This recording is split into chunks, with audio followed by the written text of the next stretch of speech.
Muito bem, pessoal, vamos falar aqui da LDB de forma rápida e simples. Primeira dica, você tem que ler o texto da lei. Por isso que eu vou fazer a leitura e vou mostrando aqui os meus esquemas no PowerPoint, ok? Vamos lá, título 1 da educação. Lembrando, a LDB tem que memorizar o número 9394, porque tem questões que não trazem, não fala que é a LDB, só fala que é a Lei Federal número 9.394, de 20 de dezembro de 1996. Título 1 da educação. Artigo 1º. A educação abrange os processos formativos que se desenvolvem na vida familiar, na convivência humana, no trabalho, nas instituições de ensino e pesquisa, nos movimentos sociais e organizações da sociedade civil e nas manifestações culturais. Então, veja, são 7 processos formativos: família, convivência, trabalho, instituições, movimentos sociais, organização da sociedade civil e manifestação cultural. Então, perceba que a educação abrange 7 processos formativos. Parágrafo 1º. Esta lei disciplina a educação escolar. Então veja que a LDB trata de educação escolar. Então já faz o contraste. Ó. Embora ela mencione que a educação, ela falou só educação, abrange 7 processos formativos, a preocupação dessa lei é disciplinar a educação escolar. Perfeito? Tá, que se desenvolve predominantemente, grifa essa palavra. Então, predominantemente por meio de ensino, por meio do ensino em instituições próprias. Então, vamos lá. Educação, o que você já viu até agora? Que educação tem 7 processos formativos. Que a LDB disciplina a educação escolar. E que se essa educação escolar, ela se desenvolve por meio do ensino predominantemente em instituições próprias. Quais instituições próprias? Não se preocupe, a lei não trata disso, ela só fala que é instituições próprias. Não fique caçando pelo em ovo. A educação escolar deverá vincular-se ao mundo do trabalho e à prática social. Grifa de vermelho, faz coração, isso aqui é muito importante. Educação escolar deve se vincular, deve, não é que poderá. A banca troca por poderá. Não, a educação escolar ela deve vincular-se ao mundo do trabalho e à prática social. Perfeito? Vencido isso aí, vamos para o título 2, dos princípios e fins da educação nacional. A educação, dever da família e do Estado. Opa! Então veja, educação, dever da família e do Estado. Vamos ver o que você já viu até agora? Você sabe que educação abrange 7 processos formativos e que a LDB trata da educação escolar e que essa educação escolar está vinculada ao mundo do trabalho e à prática social. E agora acabou de aprender que a educação é um dever da família e do Estado. Ele não falou educação escolar, falou educação. Tá? Então, a educação é um dever da família e do Estado, inspirada nos princípios de liberdade e nos ideais de solidariedade humana. Então, aqui você acaba de ter os princípios da educação. Qual é os princípios, os 2 princípios da educação? Liberdade, tá? E solidariedade. Liberdade e solidariedade. E tem por finalidade, agora nós vamos ver finalidade, pleno desenvolvimento do educando, seu preparo para o exercício da cidadania e sua qualificação para o trabalho. Então, veja, a finalidade é 3. Vamos ver aqui nos meus esqueminhas. LDB, disciplina educação escolar, instituições próprias. Educação escolar vincula-se ao trabalho e à prática social. Já vimos. Olha só aqui, ó. Educação, dever do Estado e da família. E tem como princípio, quais são os princípios da educação? 2, liberdade e solidariedade. Quais são as 3 finalidades? Pleno desenvolvimento humano, preparo para a cidadania, qualificação para o trabalho. Perfeito? Tem que memorizar, não tem jeito. Por isso que eu estou fazendo a leitura, já é um estudo aqui para você. Se você não consegue ler sozinho a lei, já vou ler com você. O ensino será ministrado com base nos seguintes princípios. Agora vamos falar de princípios do ensino. O que eu vi até agora? Você viu que a educação abrange 7 processos formativos, que a LDB trata de educação escolar e que essa educação escolar acontece em instituições próprias e que tem que ser vinculada ao mundo do trabalho e à prática social. Entendeu que a educação é um dever da família e o dever do Estado, sabe os 2 princípios de educação, que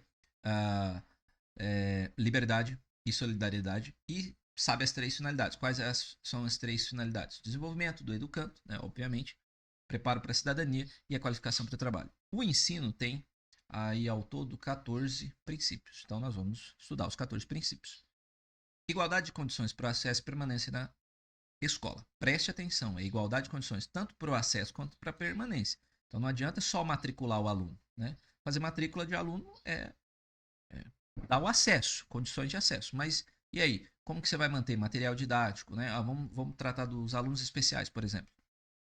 Beleza, você dá o acesso, concede a matrícula, mas você não tem um material adequado para essa pessoa, você não tem o profissional adequado para trabalhar com essa pessoa, com esse aluno. Então, você deu igualdade de acesso, mas não deu de permanência.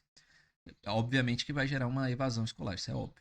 2. Liberdade de aprender. Liberdade, ó a palavra-chave. Liberdade de aprender, ensinar, pesquisar e divulgar a cultura, o pensamento, a arte e o saber. Então aqui é liberdade, tá? Liberdade. A gente tem liberdade em aprender, ensinar, pesquisar e divulgar. O quê? Cultura, pensamento, arte e o saber.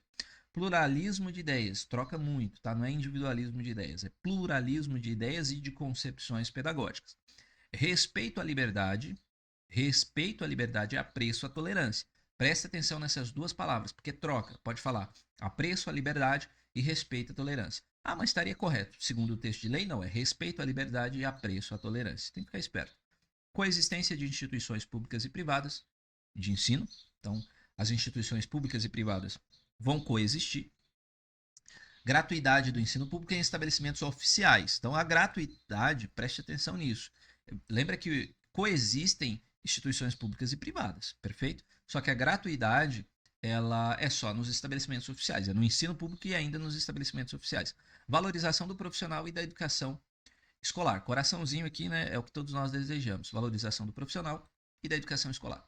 Esse princípio oitavo da gestão democrática houve alteração. Antes era assim, ó, gestão democrática do ensino na forma da lei e da legislação do sistema de ensino. Então veja, tem que ter gestão democrática? Sim, mas quem vai regulamentar essa gestão democrática? A própria LDB, por isso que está na forma desta lei. E antes era a legislação do sistema de ensino, agora é a legislação do Estado, município ou Distrito Federal. Beleza? Ah, por que teve essa alteração? Possivelmente porque uma coisa é você legislar só no sistema de ensino, outra coisa é você ter uma legislação que abarca todo o estado, por exemplo, todo o município. É mais interessante. Por exemplo, o município X quer legislar que tem que, a partir, né, de tal data, ou por conta da pandemia, voltou a pandemia, querem que instalem lá álcool em gel e todo mundo usa máscara. O município, se ele legisla só sobre o seu sistema de ensino, só sobre as suas escolas, é uma coisa. Agora, se ele baixa uma lei municipal, a coisa muda, né? Engloba tanto o sistema estadual quanto o federal, né? Então, na gestão democrática é isso. Se há uma lei estadual, vai incluir tanto as escolas municipais quanto estaduais. Então, é melhor, né? É uma ferramenta melhor. Pense assim. Garantia de padrão de qualidade.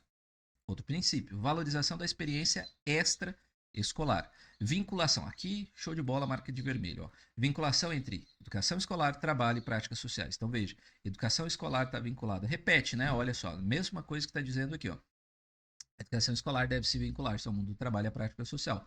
Repete, vinculação entre educação escolar, trabalho e as práticas sociais. Perfeito? Tem que saber esse tripé aí. Educação, trabalho e prática social. Aliás, educação escolar, vamos tratar o termo correto, né? Consideração com a diversidade étnico-racial, ó, incluído em 2013. Antes disso não tinha. Consideração com a diversidade étnico-racial. Inserido em 2018. Garantia do direito à educação e aprendizagem ao longo da vida. Então, não é só na idade correta. 14. Respeito à diversidade humana, linguística e cultural e identitária das pessoas surdas, surdo-cegas e com deficiência auditiva. Isso é incluído em 2001. A chance de cair é muito grande. Paramos por aqui nessa primeira etapa. Vamos ver quais esquemas você deveria fazer. Esses esqueminhas. Ó.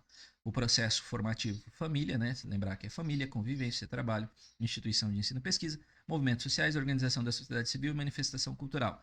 Lembrar que a LDB disciplina educação escolar. Lembrar que a educação escolar se vincula-se ao trabalho e à prática social. Lembrar que a educação é dever do Estado e da família. Os princípios, liberdade, solidariedade e as finalidades é o pleno desenvolvimento humano, preparo para a cidadania e qualificação para o trabalho. Entre os princípios do ensino, temos a igualdade de acesso e permanência, né, liberdade de aprender, ensinar, pesquisar e divulgar cultura, pensamento, arte e saber. Princípios, pluralismo de ideias e concepções pedagógicas, respeito à liberdade e apreço à tolerância. Instituições, coexistência de instituições públicas e privadas, lembrando que a gratuidade do ensino público é só em estabelecimentos oficiais, perfeito? E é ensino público, não há que se falar em gratuidade do ensino privado, né, uma vez que eles coexistem. Valorização profissional, princípio do coraçãozinho. Gestão democrática, na forma da lei, tá? E na forma de lei dos estados, Distrito Federal e município. Não é mais lei do sistema de ensino. Pode ser abordado isso aí, por isso que eu estou dando ênfase. Princípio do ensino, né, garantindo um padrão de qualidade, valorização da experiência extraescolar, vinculação entre educação, trabalho e prática social. Diversidade étnico-racial, Lembra que é recente, 2013. Direito de aprendizagem e educação ao longo da vida, respeito à diversidade humana, linguística, cultural e identitária das pessoas surdas, surdo-cegas com deficiência auditiva. Encerramos por aqui.